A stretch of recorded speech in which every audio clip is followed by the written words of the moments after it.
Ada kelompok tertentu tidak percaya dengan Isra dan Mi'raj, tapi percaya dengan ayat yang lain. Ketika perintah salat turun, mereka percaya dengan ayat Al-Quran tentang perintah salat, tapi mereka tidak percaya dengan cerita Isra wal Mi'raj. Sekarang Bapak Ibu boleh dicek di dalam ayat Al-Quran, adakah ayat yang berbicara secara mutlak tentang salat 5 waktu di dalam Al-Quran?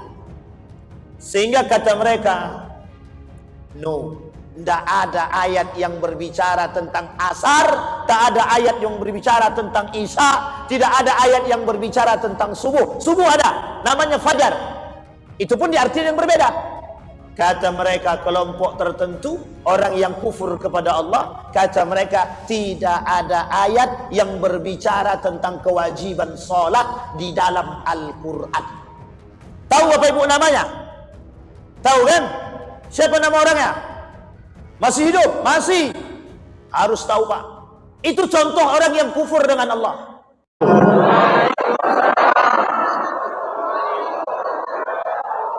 Alhamdulillahi Rabbil Alamin. Alhamdulillahilladzi an'ama bi ni'matil iman wal islam bihima tatimmus salihat. Ashhadu an la ilaha illallah wahdahu la syarika lah, wa ashhadu anna Muhammadan abduhu wa rasuluh la nabiyya ba'd. Allahumma salli wa sallim wa barik ala hadzal nabiyil karim.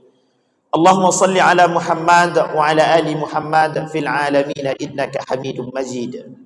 Ya ayuhan nasu attaqu rabbakum alladhi khalaqakum min nafsin wahidah wa khalaqa minha zawjaha wa batha minhuma rijalan katsiran wa nisaa wattaqullaha alladhi tasaaluna bihi wal arham innallaha kana 'alaikum raqiba.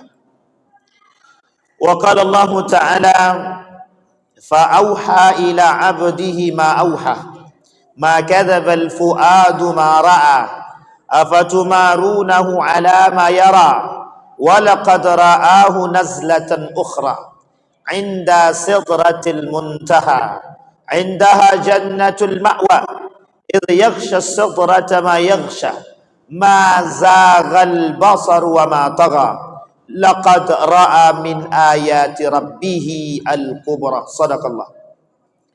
Puji syukur kehadiran Allah dengan mengucapkan alhamdulillah rabbil alamin. Bersalawat kepada Nabi dengan mengucapkan Allahumma salli ala Muhammad wa ala ali Muhammad fil alamin innaka Hamidum Majid.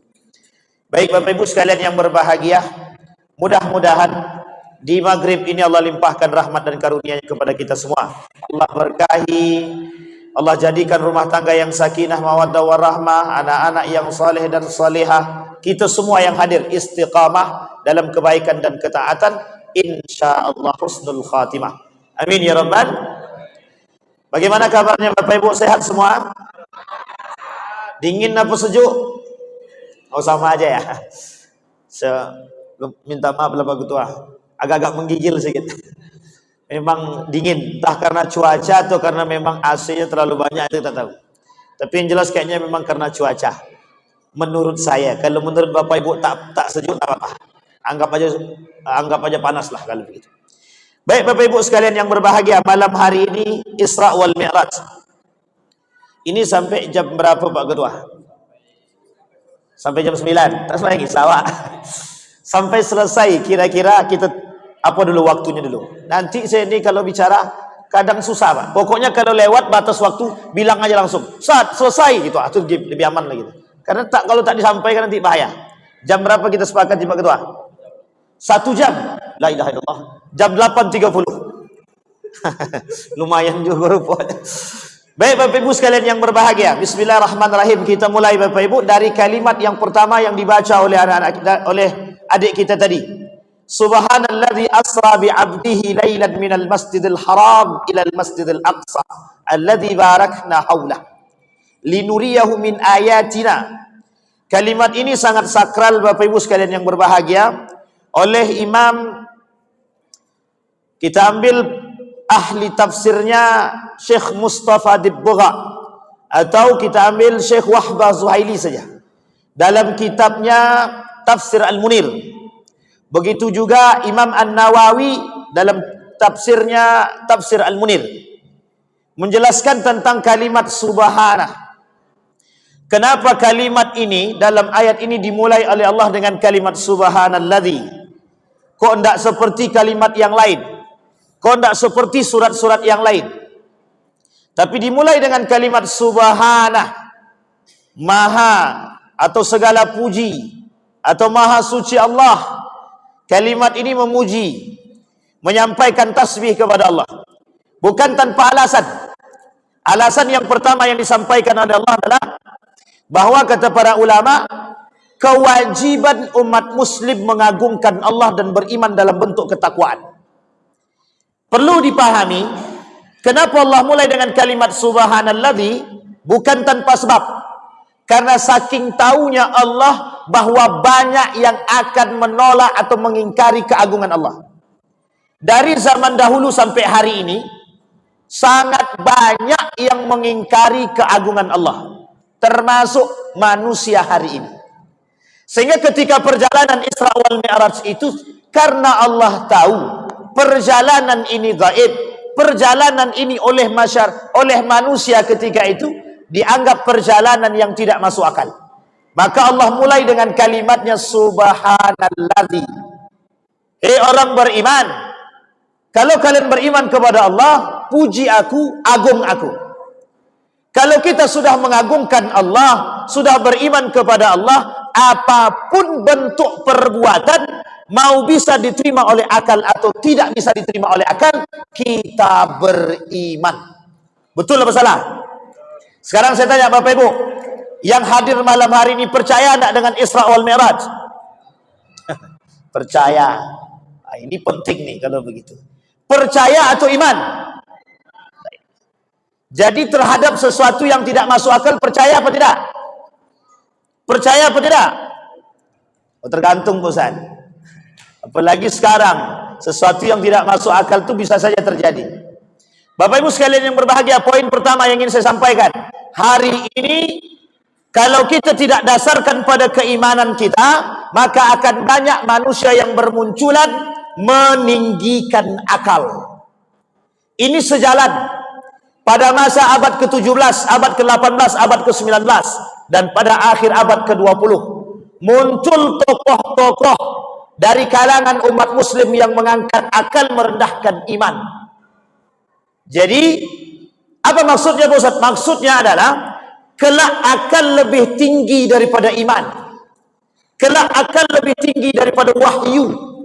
Kelak akal lebih baik daripada ayat-ayat Al-Quran. Kita ambil contoh.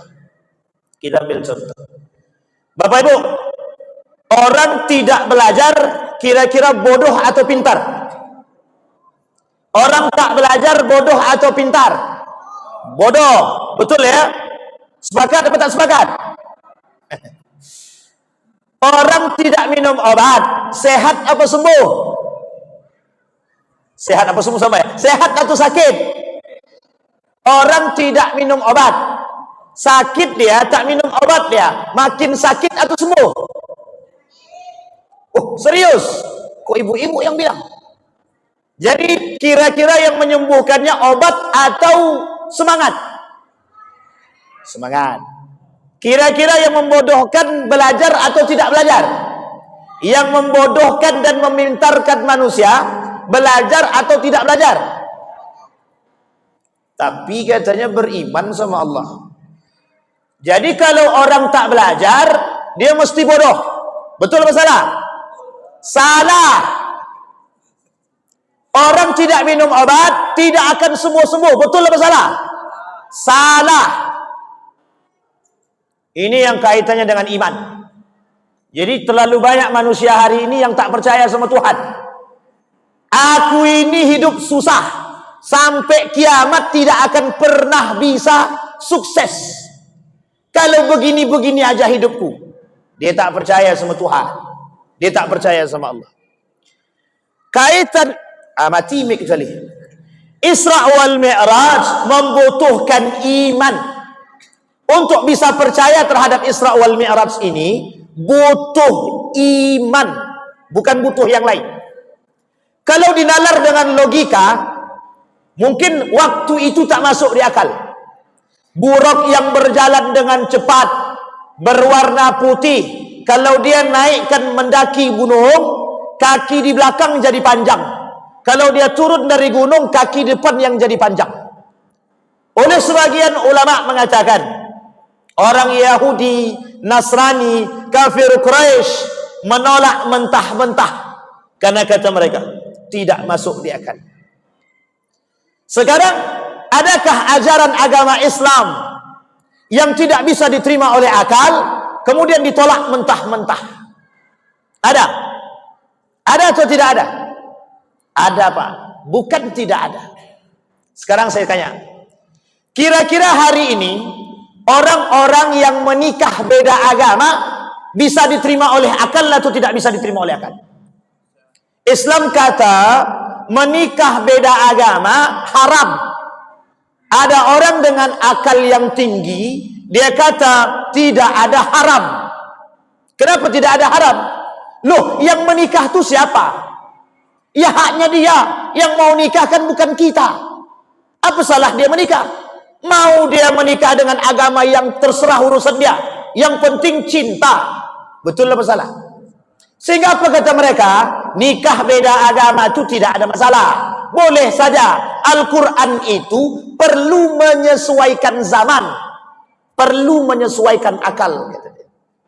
Satu poinnya, Pak. Artinya apa? Isra dan Mi'raj itu butuh iman. Kalau dia percaya dengan Allah, maka dia akan percaya dengan seluruh ayat-ayat Al-Quran. Kita lihat, Pak. Kata Allah dalam Al-Quran, innal ladzina yakfuruna billahi wa rusulih. Ada orang-orang yang kufur dengan Allah dan Rasulnya.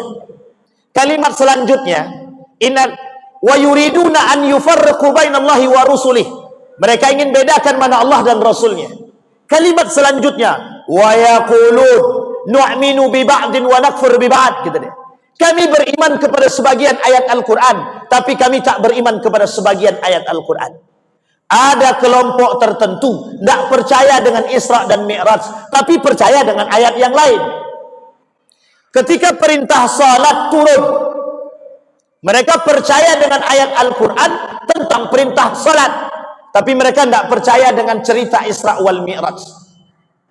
Sekarang Bapak Ibu, boleh dicek di dalam ayat Al-Quran, adakah ayat yang berbicara secara mutlak tentang salat 5 waktu di dalam Al-Quran? Sehingga kata mereka, no, tidak ada ayat yang berbicara tentang asar, tak ada ayat yang berbicara tentang isya, tidak ada ayat yang berbicara tentang subuh. Subuh ada, namanya fajar. Itu pun diartikan yang berbeda. Kata mereka kelompok tertentu, orang yang kufur kepada Allah, kata mereka tidak ada ayat yang berbicara tentang kewajiban sholat di dalam Al-Quran. Tahu Bapak Ibu namanya? Tahu kan? Siapa nama orangnya? Masih hidup? Masih. Harus tahu, Pak. Itu contoh orang yang kufur dengan Allah. Hidup dia sekarang. Jangankan cerita tentang Isra dan Mi'raj, terhadap perintah kewajiban salat dia berani mengingkari, apalagi Isra wal Mi'raj yang tidak bisa diterima oleh akal menurut mereka. Bapak Ibu sekalian yang berbahagia, Allah mulai dengan kalimat subhanah. Tujuannya puji aku. Puji aku, kata Allah. Kalau kalian telah memuji Allah, berarti kalian beriman kepada Allah. Kalau kita beriman kepada Allah, semua segala sesuatu ketentuannya dikembalikan kepada Allah. Sama, Pak. Anak tidak belajar. Jangan cepat-cepat mengambil kesimpulan orang tidak belajar itu bodoh. Karena ada orang belajar mati-matian, mohon maaf, tak pintar-pintar. Ada orang yang tidak belajar, tapi Allah berikan karamah, Allah berikan kelebihan. Ada, bukan tidak ada. Bukan kita tak tahu. Bahkan disebutkan dalam Al-Quran tentang kalimat milladunka. Ada kelebihan, ada. Ada orang yang tidak minum obat sehat. Ada orang yang minum obat berkali-kali. Kita ambil contoh, penyakit jantung. Apa kata dokter? Tidak ada obatnya. Setiap hari minum obat orang penyakit jantung. Betul atau tidak? Setiap hari orang penyakit jantung, kalau sudah masuk ring dalam badannya, dalam tubuh dia, harus minum obat setiap hari. Pertanyaannya adalah, mereka Tuhan atau bukan? Sekarang saya lihat, ada orang sembuh kakinya dari lumpuh hanya karena baca Al-Quran. Allah kata dalam Al-Quran, sifat Al-Quran itu syifa. Artinya apa? Mungkin tidak bagi Allah menyembuhkan orang yang sakit. Iman, Pak. Iman. Kaitannya itu dulu. Makanya kata Allah, subhanalladzi, saking banyaknya yang tidak percaya. Abu Al-Hakam. Siapa nama Abu Al-Hakam ini? Siapa orangnya Abu Al-Hakam ini? Abu Jahal. Nama lain daripada Abu Jahal, Abu Al-Hakam. Abu Al-Hakam itu, setelah Nabi turun dari Isra wal Mi'raj, kemudian Nabi, mohon maaf, bersama sang paman dan anaknya Ja'far ibn Abi Talib tidur di depan Ka'bah. Ketika sedang tidur di depan Ka'bah, Nabi tak tidur. Yang duanya tidur. Lewat Abu Al-Hakam. Abu Al-Hakam ini Abu Jahal. Di belakang baginda Nabi Muhammad SAW. Kemudian Abu Jahal bertanya, mengapa engkau tak tidur? Nih Bapak Ibu, saya kasih tahu kebiasaan Abu Jahal. Kebiasaan Abu Jahal itu, setelah Nabi dapat wahyu, itu kebiasaannya adalah setiap malam mendengarkan Nabi membaca Al-Quran. Satu lagi kawan akrabnya, konco areknya, itu Abu Sufyan, sebelum masuk Islam. Ketika Nabi baca Quran, Abu Jahal ngintil. Diam-diam mendengarkan Nabi mengaji. Kemudian Abu Sufyan diam-diam mendengarkan Nabi mengaji. Alih-alih ketemu kedua-duanya. Loh, kok bisa sama-sama bermunculan? Kok sama-sama ketemu? Kemudian Abu Jahal bilang begini, ini cukup kita yang tahu. Besok jangan diulangi lagi. Tidak usah dengarkan Muhammad ngaji. Hari pertama berjalan, hari kedua datang lagi Pak, diulangi lagi. Sampai hari ketiga. Apa kata Abu Al-Hakam? Kok kita sama-sama mengintil Muhammad terus? Kemudian penasaran Abu Sufyan, Pak. Apa kata Abu Sufyan kepada Abu Al-Hakam? Abu Jahal, bagaimana bagaimana pandanganmu tentang Al-Quran, tentang wahyu yang dibacakan oleh Muhammad? Apa jawaban Abu Jahal? La wallahi la sadiqun azim. Apa kata Abu Jahal? Ketika Abu Sufyan bertanya kepada Abu Jahal, apa yang dibawa oleh Muhammad ini betul-betul benar adanya. Kemudian Abu Sufyan tanya, loh kalau begitu kenapa kau tak beriman? Jawaban Abu Jahal itu sederhana Pak. Kata Abu Jahal, kabilahnya Muhammad dengan kabilah kami bersaing. Jadi kalau dari kabilah Muhammad ada Nabi dari kabilah kami tidak ada Nabi. Gengsilah kalau begitu. Sampai di sini paham? Itulah alasan Pak kenapa Abu Al-Hakam ini dipanggil Abu Jahal. Abu Jahal itu Bapak Ibu tahu artinya? Saking goblok saking bodohnya Pak, dipanggil Abu Jahal.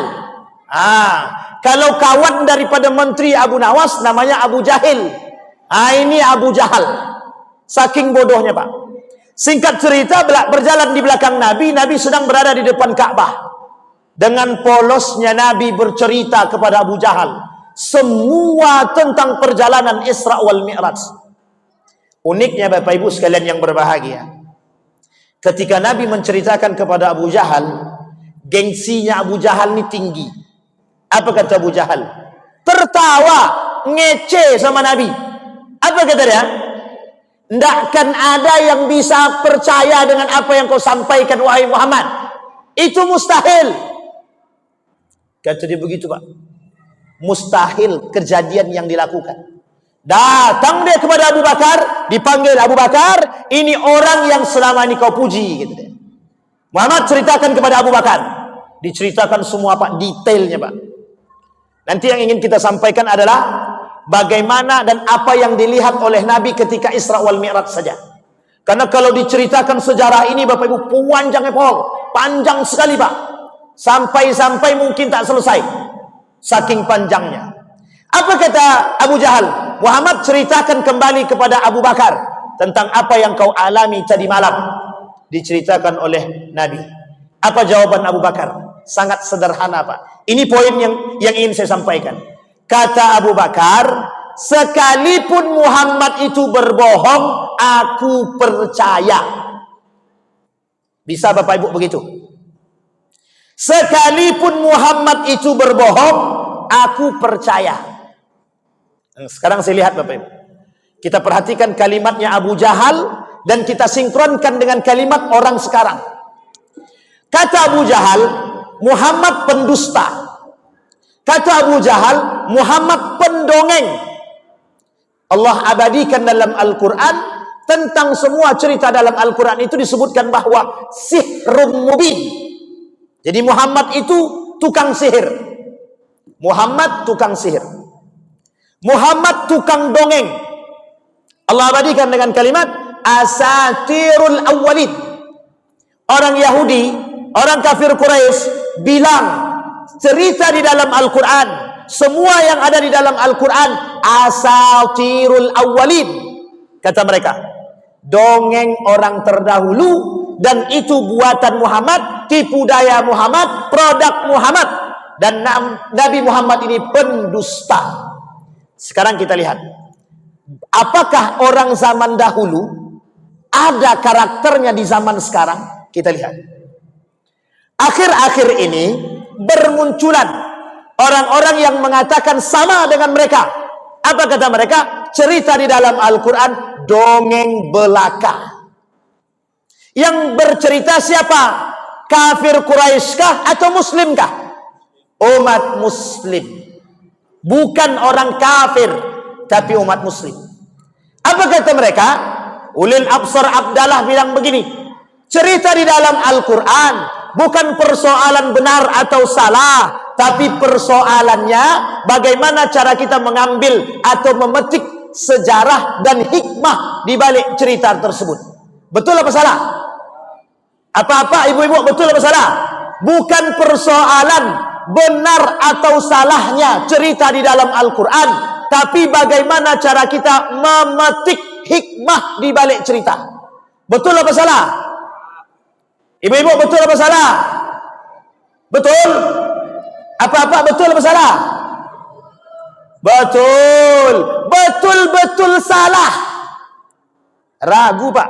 Kita saja yang dah hadir di sini betul semua kata-kata. Bapak Ibu, kalau percaya dengan Al-Quran 100% benar. Itu Pak, cerita dalam Al-Quran itu Pak. Jadi orang zaman sekarang ini karakternya lebih jahiliyah daripada jahiliyah dahulu. Jahiliyah dahulu Bapak Ibu, dia bilang begini, hari ini kami menyembah Tuhan kalian, besok kalian sembah Tuhan kami. Surat Al-Kafirun. Masih ingat ya? Surat Al-Kafirun. Orang jahiliyah sekarang semua agama benar. Coba bayangkan. Jadi tidak ada iman kepada Allah. Makanya kata Allah, kalimat pertama yang Allah munculkan, subhanallazi. Hanya orang beriman yang percaya kepada Allah. Hanya orang beriman yang yakin dengan Al-Quran. Hanya orang beriman yang percaya dengan cerita baginda Nabi Muhammad sallallahu alaihi wasallam. Bapak Ibu sekalian yang berbahagia, bahwa kelak di akhir zaman itu semua yang melekat pada diri kita digantungkan pada titik satu saja, iman. Karena kelak kata Nabi, banyak orang-orang yang tidak beriman. Kelak di akhir zaman kata Nabi, nilai-nilai Islam itu hilang sedikit demi sedikit dari tubuh umat Muslim itu sendiri. Tersisa orang Islam, tapi bukan orang beriman. Tersisa manusia munafik, bukan orang-orang yang benar-benar beriman kepada Allah. Dan ini poin penting daripada sejarah Isra wal Mi'raj. Nabi kokohkan keimanannya Pak. Abu Bakar contohnya Pak, orang yang betul-betul kokoh dengan keimanan kepada Allah dan Rasulnya. Bahkan mohon maaf dalam ayat yang tadi kita bacakan, apa kata Allah? Wa yuriduna an yufarriqu bainallahi wa rusuli. Mereka pengen bedakan, kami cuma beriman kepada Allah, tapi kami tak beriman kepada Muhammad. Atau sebaliknya, kami beriman kepada Muhammad, tapi kami tak beriman kepada Allah. Bayangkan Bapak Ibu, hari ini bermunculan di tengah umat muslim hari ini manusia yang sama dengan apa yang terjadi pada masa dahulu. Kurang jahiliyah apa sekarang? Sangat-sangat jahiliyah sekarang itu. Jahiliyah dahulu mereka nggak ngerti. Jahiliyah sekarang saking tingginya ilmu malah semakin bodoh, bukan semakin cerdas. Bukan semakin beriman, tapi justru semakin membodohi orang-orang beriman. Maka butuh satu kokoh, iman yang kokoh. Ditunjukkan dalam sejarah Isra wal Mi'raj. Kenapa diperjalankan Nabi di malam hari? Karena sifatnya gaib ini Bapak Ibu, mohon maaf, terhadap sesuatu yang gaib, orang butuh akal sehat untuk mencerna. Pertanyaannya, bagaimana mencerna sesuatu yang gaib? Kata Ibnu Hajar Al-Asqalani dalam kitabnya Al-Isra wal Mi'raj, dan juga dalam kitab ini yang juga dikarang oleh Imam As-Suyuti. Apa kata mereka? Kenapa diperjalankan baginda Nabi di malam hari? Kenapa dipertunjukkan kepada mereka tentang hal yang gaib? Itu kan sesuatu yang tak masuk akal. Kenapa? Kata Imam As-Suyuti, mau tahu siapa yang paling kokoh imannya? Siapa yang paling kuat keimanan mereka? Siapa yang benar-benar beriman kepada Allah dan Rasulnya? Bapak Ibu sekalian yang berbahagia, tidak usah jauh-jauh. Perubahan kiblat dari Masjidil Aqsa ke Masjidil Haram. Orang Yahudi dan Nasrani di Madinah semua murtad hanya karena perpindahan kiblat. Itu bukan permasalahan buruk, bukan permasalahan Isra wal Mi'raj, hanya karena perubahan kiblat dari Masjidil Aqsa ke Masjidil Haram. Sekarang Allah perjalankan baginda Nabi dari Masjidil Haram ke Masjidil Aqsa. Kenapa Yahudi dan Nasrani murtad daripada Islam? Bukan tanpa alasan. Alasannya satu, karena kiblatnya bukan lagi Masjidil Aqsa. Bapak Ibu harus paham, kenapa mereka Yahudi dan Nasrani tidak lagi beriman kepada Allah dan Rasulnya? Karena mohon maaf Bapak Ibu, kiblatnya bukan Masjidil Aqsa, tapi Masjidil Haram. Satu kesombongan Yahudi, bahwa Muhammad bukan dari golongan kami. Muhammad dari golongan yang bukan satu daging dengan kami, bukan satu jenis dengan kami. Mereka tak mau menerima Muhammad. Berarti ketika mereka beriman kepada Muhammad, itu karena Masjidil Aqsa, Yerusalem, Palestina. Makanya Bapak Ibu, kenapa Yahudi, Israel sampai hari ini akan tetap merebut Palestina? Bukan persoalan tanah kelahiran Palestina, bukan. Tapi lebih tepatnya Masjidil Aqsa. Sekarang saya sampaikan Bapak Ibu semua, tanggung jawab Masjidil Aqsa bukan tanggung jawab rakyat Palestina. Semua umat muslim berkewajiban membela Masjidil Aqsa. Nanti kita lihat dalam perjalanan baginda Nabi. Kembali kepada poin tadi Bapak Ibu. Orang Yahudi, Nasrani keluar daripada Islam hanya karena Masjidil Aqsa, bukan yang lain. Sekarang Bapak Ibu, itu saja mereka sudah membangkang kepada Nabi. Apa tak lagi persoalan Al-Isra wal Mi'raj? Persoalan Isra wal Mi'raj tidak masuk di akal. Maka kata mereka, yang dibutuhkan adalah iman, ketetapan iman. Kata Imam As-Suyuti, kenapa kok malam hari? Kenapa kok istilahnya gaib? Kenapa kok pakai buruk? Kenapa kok harus sesuatu yang tidak bisa diterima oleh akal? Hanya untuk menguatkan imannya orang-orang yang betul-betul beriman kepada Allah dan Rasul. Lihat Bapak Ibu, dalam perjalanannya, kita lihatkan. Ketika Nabi diperjalankan oleh Allah, asra bi abdihi lailan minal masjidil haram ilal masjidil aqsa. Dalam perjalanan itu Bapak Ibu sekalian yang berbahagia, Nabi diperlihatkan oleh Allah yang kelak menjadi bukti kalau ini jadi nyata, bahwa ini akan menjadi bukti terhadap apa yang disampaikan oleh Nabi kepada Abu Jahal dan orang-orang Quraisy yang tidak percaya. Baik Bapak Ibu, perhatikan baik-baik.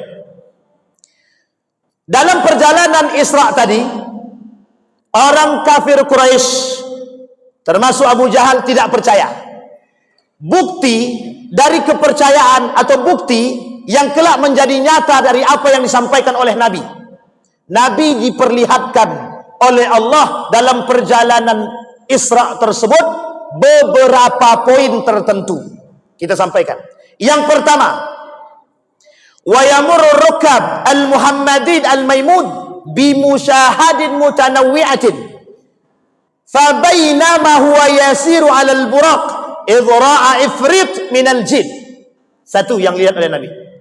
Ketika Nabi naik buraq, Nabi diikuti, diintil sama jin ifrit. Jin ifrit.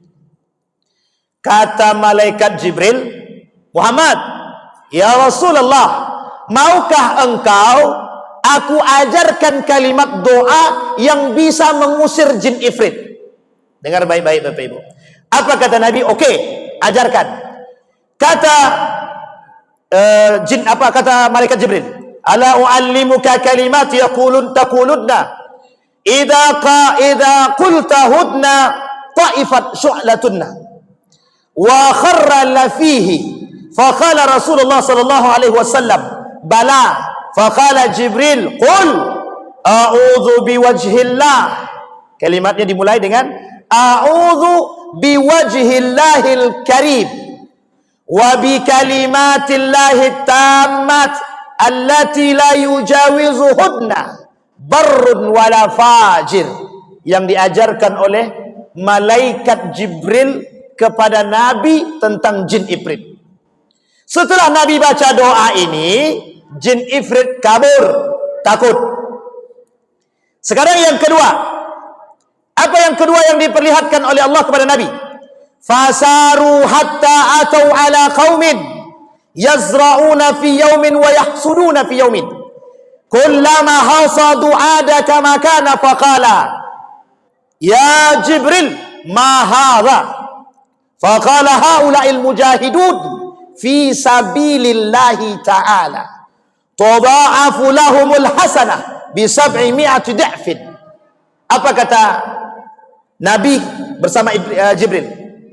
Ketika Nabi bersama Jibril jalan, Nabi diperlihatkan ada satu kaum yang sedang menanam tanaman.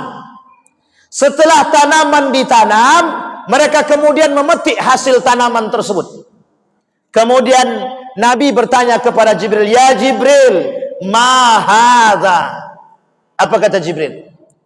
Kata Nabi kepada Jibril, apa itu? Jawab oleh Jibril, humul ladzina al-mujahidun fi sabilillah. Itulah orang yang berjihad di jalan Allah. Sekarang kita lihat Bapak Ibu.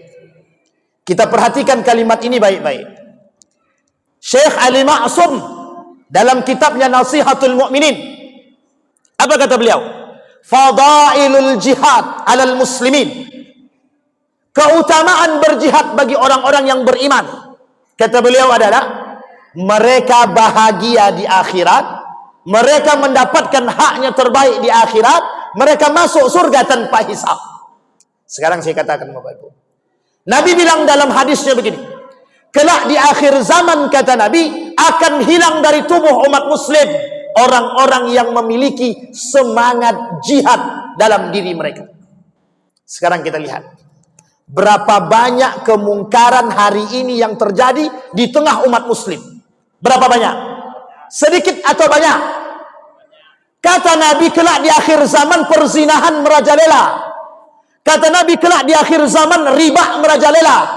Kata Nabi, kelak di akhir zaman kecurangan, penipuan, semua merajalela. Peminum khamar, pezina merajalela. Kita lihat satu-satu Bapak Ibu. Zina merajalela. Betulkah sekarang zina merajalela? Yang dulunya tertutup, sekarang terbuka. Yang dulunya offline, sekarang online. Prostitusi online. Siapapun bisa pesan hari ini. Satu. Yang kedua, buka Facebook, buka TikTok, buka Instagram. Apa yang kita lihat? Perempuan tanpa busana. Perempuan menampakkan aurat. Yang mohon maaf, oleh laki-laki itulah yang paling enak untuk dinikmati. Cuci mata dengan api neraka. Disampaikan oleh Nabi. Kita lihat nanti Bapak Ibu. Ada enggak kalimat itu disampaikan, diperlihatkan kepada Nabi? Satu. Yang ketiga, bukan satu lagi, yang ketiga. Kata Nabi, riba merajalela. Di tengah umat muslim riba merajalela. Sekarang kita lihat. Riba mana yang tidak ada hari ini? Semua transaksi muamalah harus diiringi dengan riba. Beli mobil pakai riba, beli motor pakai riba, leasing. Leasing itu, mohon maaf, jangan ada yang tersinggung, jangan ada tersinggung. Leasing yang pakai bunga bank atau yang pakai bunga itu salah satu jalan menuju neraka. Kenapa begitu? Riba. Orang yang masih main begini akan Allah perangi. Akan Allah perangi. Sekarang pertanyaannya adalah, di mana semangat jihadnya orang beriman? Bapak Ibu, coba cek baik-baik dalam toko-toko yang cukup besar seperti Indomaret, Alfamart, dan swalayan-swalayan yang lain. Yakinkah mereka tidak memperjualbelikan, mohon maaf, bir bintang, kampot, dan minum khamar yang lainnya? Perhatikan baik-baik. Maka bukan tanggung jawab kepala dinas, bukan tanggung jawab Pak Kades, bukan tanggung jawab gubernur, bukan tanggung jawab bupati. Kita semua bertanggung jawab dengan catatan, dengan cara yang ma'ruf. Pak Kades, toko itu menjual minuman khamar. Kalau Pak Kades tak sanggup, kami yang turun tangan. Pak Kades, di samping itu ada toko pijat plus-plus. Kalau Pak Kades tak sanggup mengusir, kami yang ngusir. Harus begitu, harus. Itu jihad. Jihad kita demi kebaikan. Jihad kita demi generasi. Jihad kita demi orang-orang beriman. Jihad kita demi menegakkan nilai-nilai keislaman. Ini tidak, Bapak Ibu.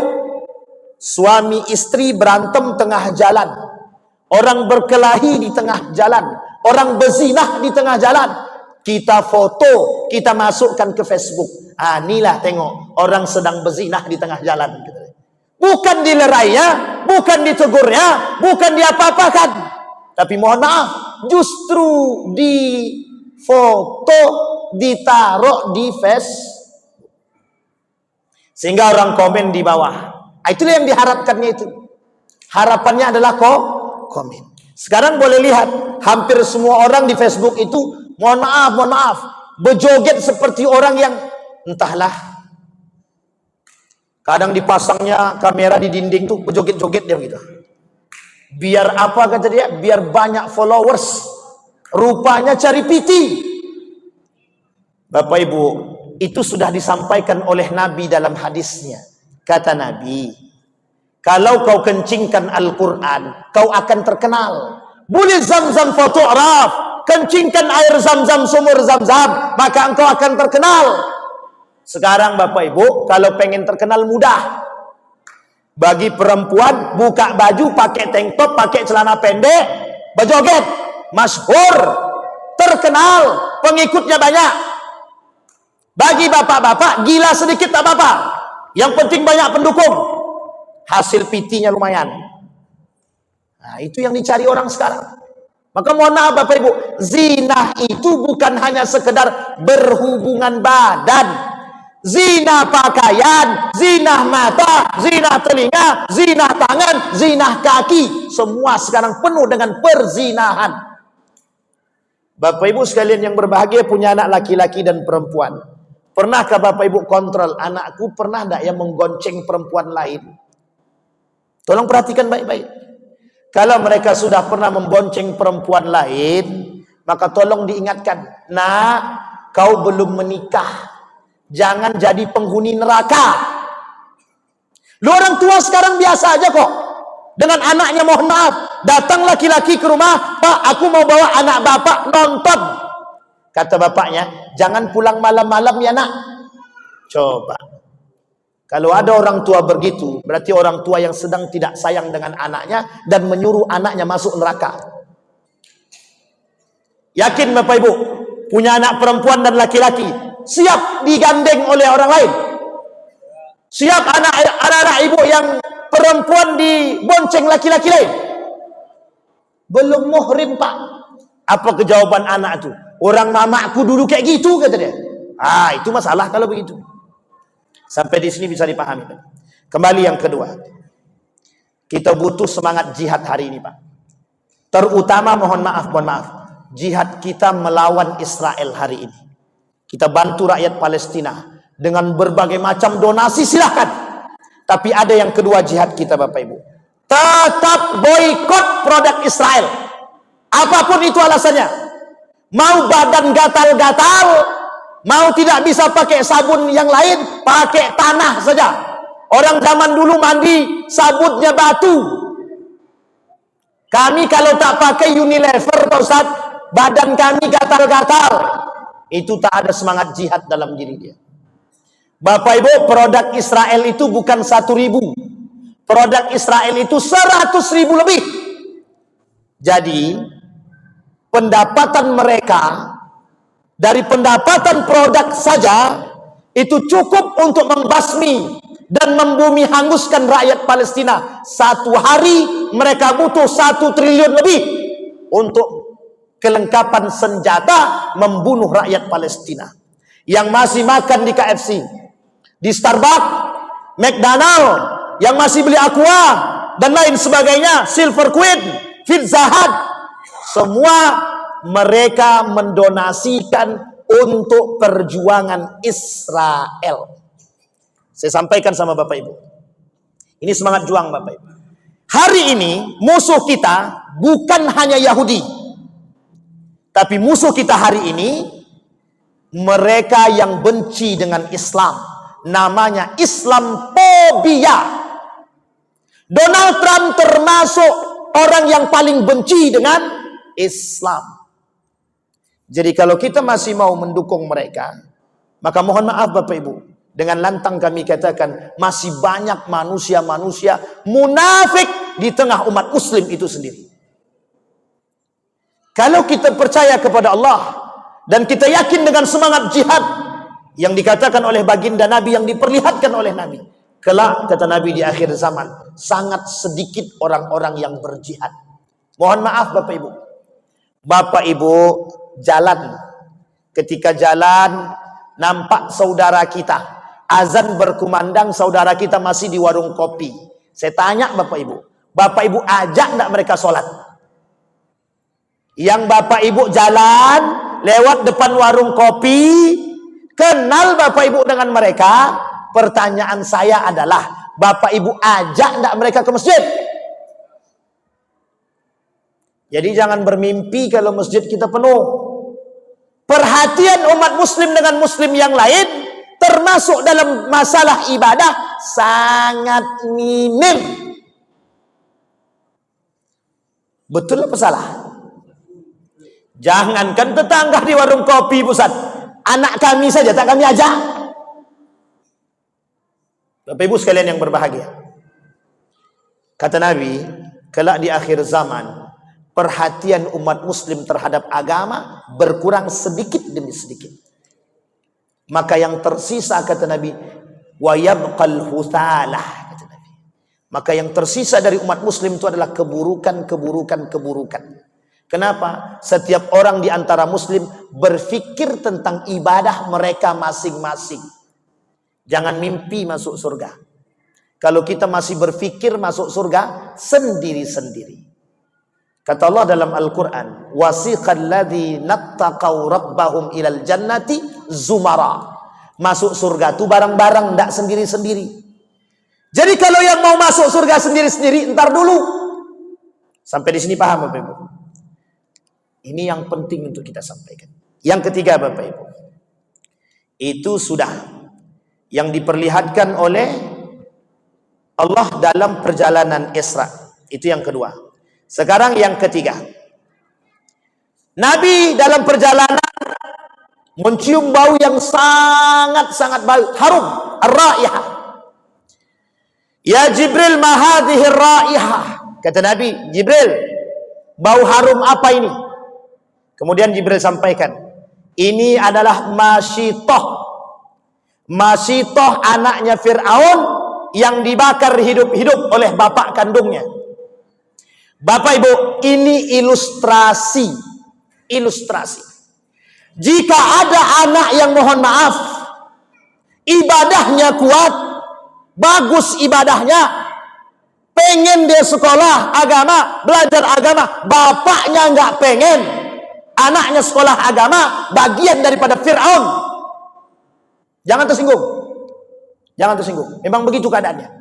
Orang tua zaman dahulu, mereka katakan begini, mau jadi apa kalian kalau sekolah agama? Paling mohon maaf, lulus dari sekolah, tukang baca Yasin, tukang jadi imam di masjid, tukang muazzin. Coba bayangkan, orang zaman dulu berpikir begitu Pak. Sampai hari ini Pak. Mungkin itu cuma di sana, tidak di sini. Tapi kenyataannya begitu. Masyitah, anak yang dipaksa oleh orang tuanya untuk mengakui Fir'aun Tuhan. Apa kata dia? Allah Rabbi wa Rabbuk. Kata Masyitah, Allah itu adalah Tuhanku dan Tuhanmu. Kepada bapaknya. Diambil Masyitah, dilemparkan ke api, menangis ibunya. Apa jawaban anaknya? Tidak usah takut ibu. Ya, bunda tidak usah takut. Kita tetap akan bersama kelak di surga. Sampai hari meninggalnya, sang istri akan tetap dalam kondisi murni fitrah kepada Allah. Sehingga mohon maaf Pak, ketika diajak berhubungan badan oleh Fir'aun, ditolak oleh istrinya. Kenapa? Beda akidah. Maksudnya apa? Hari ini Bapak Ibu, kita butuh umat muslim yang mempertahankan akidah. Penyelewengan akidah, penyimpangan akidah akan terus dilakukan oleh kafir Quraisy, Nasrani dalam misi misionaris dan orang-orang munafik untuk merusak akidah kita. Kita ambil contoh. Kata Majelis Ulama Indonesia kemarin, haram mengucapkan selamat Natal. Muncul manusia-manusia munafik yang mengatakan tidak apa-apa mengucapkan selamat Natal. Padahal yang mereka lawan adalah fatwa Majelis Ulama Indonesia. Pak, kalau kita begini terus, kita yang dilibas orang. Kata mereka, kami menikah, kami tak pengen punya anak, dan itu haknya kami. Kami menikah, mau punya anak, mau tidak urusan kalian. Sehingga muncul satu kelompok namanya child free. Kelompok child free ini tahu Bapak Ibu, mereka yang menikah tidak mau punya anak, menentang fitrahnya Allah. Loh, kok begitu Pak? Memang begitu keadaan kita hari ini Pak. Hanya untuk menggoyangkan akidah kita, orang yang beriman. Bapak Ibu sekalian yang berbahagia, hari ini bermunculan orang-orang yang mengatakan, apa kata mereka?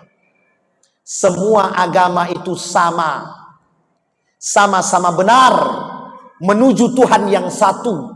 Hanya saja cara menuju Tuhan yang satu itu yang berbeda. Sekarang saya tanya Bapak Ibu, rusak apa tidak akidah kita dibuatnya? Rusak apa tidak akidah kita dibuatnya? Kita butuh Masyitah. Kita butuh anak-anak yang kokoh akidahnya Pak. Anak mau ke masjid, bapaknya yang nggak suka. Anak mau mengaji, bapaknya yang ngelarang.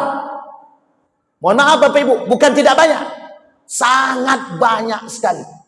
Ketika anaknya pengen jadi penghafal Quran, apa kata bapaknya? Ngapain kau menghafal Quran? Tidak ada gunanya pun. Susah nanti cari kerjaan. Coba bayangkan. Kita dirusak, Pak. Yang merusak bukan orang yang jauh dari kita, Pak. Kadang-kadang mohon maaf, berada di lingkungan kita. Maka tak salah, Pak. Lihat, ujian bagi para nabi, ujian para orang-orang saleh. Siapa ujian mereka? Keluarga mereka, Pak. Nabi Ayub, Nabi Nuh, Nabi Daud, dan semuanya, Pak. Rata-rata ujian mereka adalah keluarga mereka sendiri. Nabi Muhammad, lingkaran Nabi siapa? Keluarganya semua.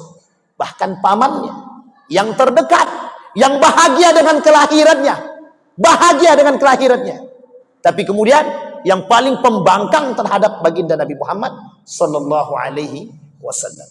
Isyaratun bagi kita, Pak, yang dilihat oleh Nabi, wanita yang kokoh akan akidahnya. Apa janji Allah bagi orang yang kokoh akidahnya? Janji Allah, Bapak Ibu, bagi orang yang kokoh akidahnya, Allah masukkan ke dalam surganya, Pak. Dan mohon maaf, Pak, orang yang mati seperti Masyitah masuk surga tanpa hisab. Tidak perlu dihisab, Pak. Tidak perlu dihisab. Pernah terjadi, pernah. Yasir ibn Ammar, bapaknya dibunuh, ibunya dibunuh. Kemudian mohon maaf. Apa kata Yasir ibn Ammar? Aku lepaskan engkau, kata Abu Jahal, kata Abu Lahab, aku lepaskan engkau dengan catatan kau rusak akidahmu. Kau bilang kau keluar daripada Islam. Apa kata Yasir ibn Ammar? Aku keluar daripada Islam.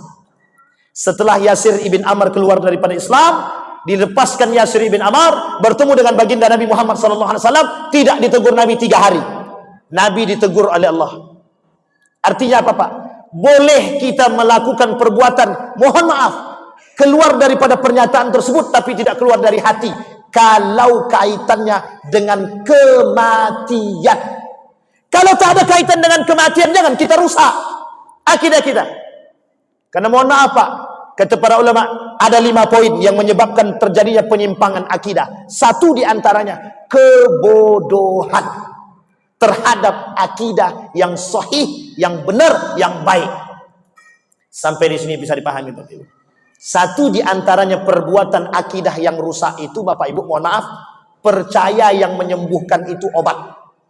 Percaya yang memintarkan itu adalah belajar. Itu akidahnya rusak. Yang menyembuhkan Allah, yang mempintarkan Allah, wattaqullah wa yu'allimukumullah, kata Allah. Bertakwa kalian kepada Allah. Aku cerdaskan. Wasilahnya belajar, ikhtiarnya belajar, ikhtiarnya minum obat. Tapi jangan yakini bahwa obat yang menyembuhkan. Jangan yakini bahwa dukun yang menyembuhkan. Jangan yakini bahwa belajar yang mencerdaskan. Salah satu cara, mohon maaf, orang orientalis merusak akidah kita dengan bahasa yang sederhana seperti ini, Bapak Ibu. Maka Nabi katakan, Bapak Ibu, Nabi katakan dalam hadisnya, setiap orang yang ingin melakukan perbuatan apapun itu, hadirkan Allah dalam diri dia. Bagaimana caranya? Bismillahirrahmanirrahim. Betul apa salah? Tadi Bapak Ibu keluar dari rumah pakai bismillah apa tidak? Kami kan mau ke masjid, Pak Ustaz. Otomatis lah tuh. Belum tentu. Belum tentu. Banyak orang yang keluar dari rumahnya menuju masjid.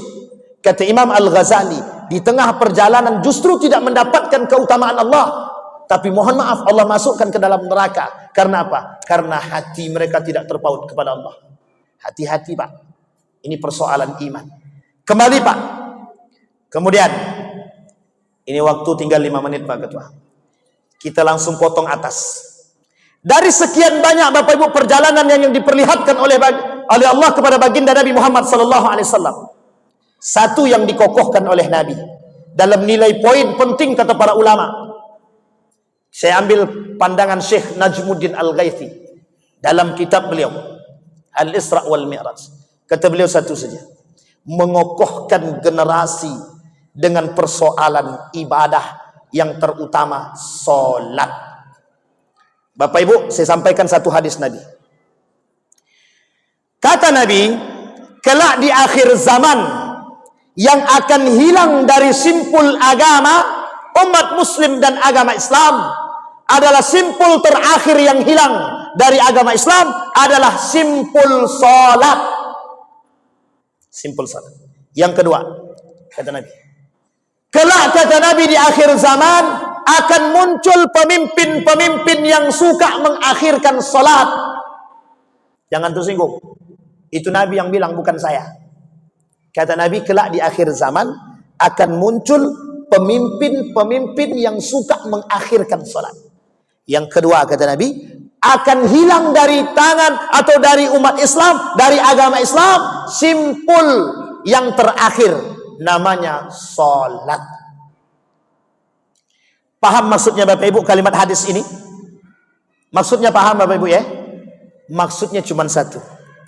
Kelak salat itu akan hilang dari generasi-generasi kita. Kok bisa begitu Pak Ustaz? Kita ambil contoh. Lebih baik mana? Salat di kafe atau salat di masjid? Di masjid apa di kafe? Sekarang saya sampaikan sama Bapak Ibu. Bapak Ibu kalau mengingatkan anaknya untuk salat bagaimana? Nah, yang penting engkau salat. Dimanapun engkau berada, jangan tinggalkan salat ya nak. Yang penting engkau salat. Betul apa salah? Sekarang saya tanya, kalau anak Bapak Ibu pergi ke kafe, salatnya di mana? Salatnya di mana Ibu-ibu? Di kafe. Kalaupun dia salat di kafe. Kalau tidak, mohon maaf, dia akhirkan salat, nanti dia salat di rumah. Betul apa salah? Baik, yang penting dia salat. Sekarang kita lihat Bapak Ibu, berapa banyak jumlah yang mengisi masjid? Lebih banyak ke kafe atau ke masjid? Yang kita sampaikan kepada anak, nak, yang penting engkau salat, mau di kafe, mau di mall, mau dimanapun engkau berada, yang penting engkau salat. Sehingga mohon maaf, tidak ada yang mengisi masjid.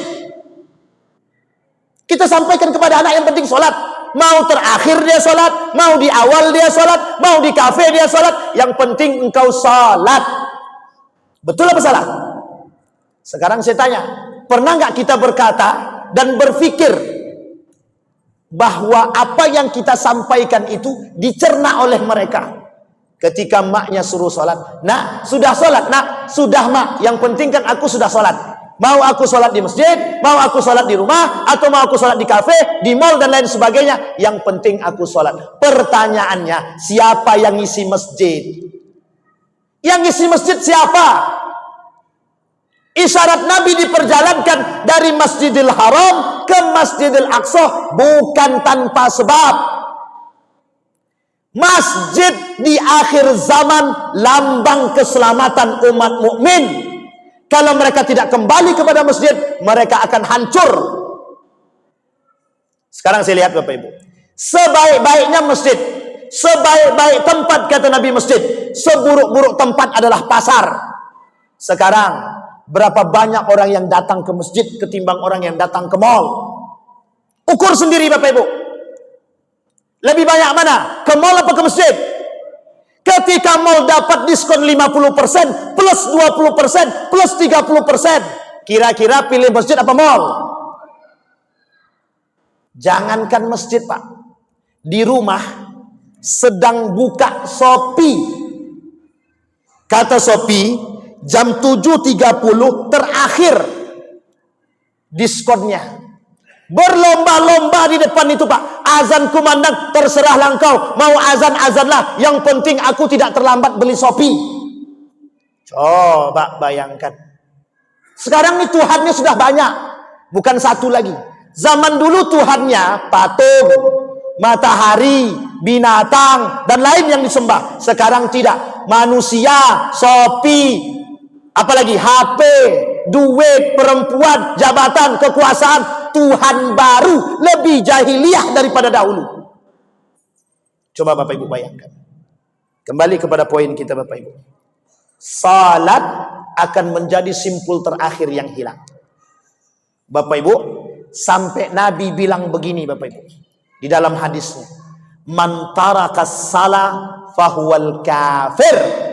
Yang meninggalkan salat kafir. Sampai Allah bilang dalam Al-Quran, Ma salakakum fi saqar? Kenapa kalian masuk dalam neraka Saqar? Lam nakum minal musallin. Kami tidak solat. Walam nakum nut'imul miskin. Kami tak memberi makan orang miskin. Itu Allah yang bilang. Sekarang saya lihat tafsirnya Bapak Ibu. Ibnu Katsir bilang, itu yang masuk neraka Saqar itu bukan orang yang meninggalkan solat, tapi orang yang melalaikan solat. Kalau dia meninggalkan solat dan tidak solat sama sekali, kafir. Maksudnya apa? Kufur. Nerakanya Jahannam. Innallaha jami'al munafiqina wal kafirina fi jahannama jami'ah. Bapak Ibu sekalian yang berbahagia, begitulah pentingnya solat menjadi satu-satunya yang pertama yang akan dihisap di hari kiamat. Sekarang tergantung kepada Bapak Ibu semua, tergantung kepada kita. Pengen atau tidak pengen anak-anak kita, mohon maaf, untuk solat itu tergantung pada kita. Kenapa Nabi syaratkan? Boleh. Asam urat. Itu. Lah tuh. Banyak orang tak ke masjid gara-gara asam urat. Kalau dia sakit, tak perlu kita mengkhawatirkan. Kalau masih bisa orang buta dengar azan datang ke masjid gitu. Itu kata masa Nabi. Sekarang Bapak Ibu sekalian yang berbahagia, dalam ilmu fikih itu diperbolehkan orang yang berudzur. Mohon maaf, hujan saja boleh dikodok. Hujan tuh. Kalau sakit, mohon maaf Ustaz, kami sakit kaki, tidak mungkin kami ke masjid dah. Ya itu terserah. Kalau sakit, tapi kalau sehat dia tidak mau ke masjid, berarti apa? Dia sehat, tak mau ke masjid. Mohon maaf Pak, mohon maaf. Itulah kekurangan kita hari ini. Itulah kekurangan kita. Makanya dibutuhkan jihad bersama Pak. Bapak Ibu semua, kita ini berjihad sama-sama untuk mengajak orang ke masjid Pak. Mohon maaf, saya tidak memuji. Tapi satu-satunya kelompok yang hari ini berani mengajak orang ke masjid cuma jamaah tabligh Pak. Ketok pintu dipukul berkali-kali tetap dia ngajak orang Pak.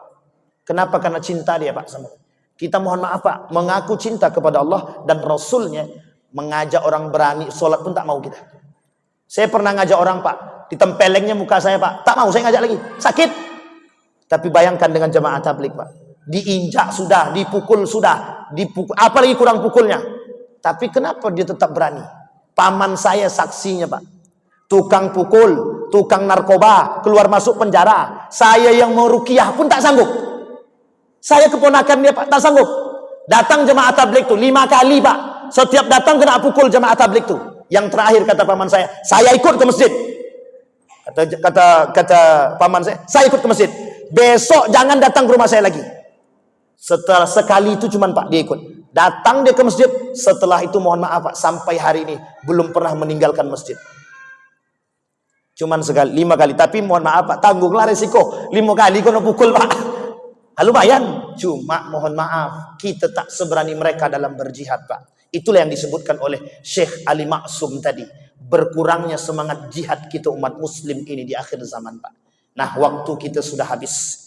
Mudah-mudahan apa yang saya sampaikan ini Bapak Ibu tergerak hati kita untuk mengokohkan anak-anak kita. Kita tak khawatir dengan Bapak Ibu yang sekarang hadir. Yang kita khawatirkan generasi 20 tahun yang akan datang Pak. Mohon maaf. Jangan sampai mereka lupa dengan sholat, terutama sholat di dalam masjid. Yang kita ajak adalah sholat di masjid. Yang benar kita ajak mereka sholat ke masjid. Bukan yang penting mereka sholat. Saya kira itu saja Bapak Ibu sekalian yang berbahagia.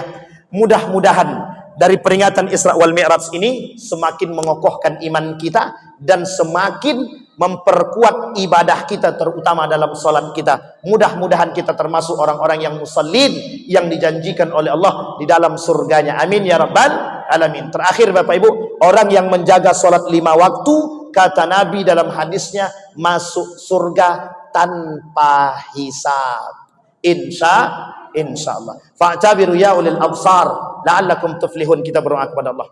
A'udzu billahi minasyaitonir rajim. Bismillahirrahmanirrahim. Alhamdulillahirabbil alamin. حمد الشاكرين حمد النائمين حمدا يوافي نعمه ويكافئ مزيده يا ربنا لك الحمد كما ينبغي لجلال وجهك الكريم وعظيم سلطانك اللهم صل على محمد وعلى آل محمد في العالمين إنك حميد مجيد يا حي يا قيوم يا فتاح يا عليم يا عزيز يا غفر يا رب العالمين اللهم فقهنا في الدين وعلمنا التأويل اللهم اجعل تجمعنا تجمعا مرحوما واجعل تفرقنا من بعده تفرقا معصوما اللهم انصر من نصر الدين واخذل من خذل المسلمين اللهم انصر إخواننا المجاهدين في فلسطين وفي غزة وفي كل مكان اللهم دمر اليهود اللهم أهلك الكفرة والمبتدعة والمشركين أعداءك أعداء الدين اللهم اجعل القرآن العظيم ربيع قلوبنا ونور صدورنا وجلاء أحزاننا وذهاب همومنا وغمومنا ربنا هب لنا من الصالحين رب اجعلني مقيم صلاة ومن ذرية ربنا وتقبل دعاء اللهم اختمنا بحسن الخاتمة ولا تختمنا إلا بحسن الخاتمة ربنا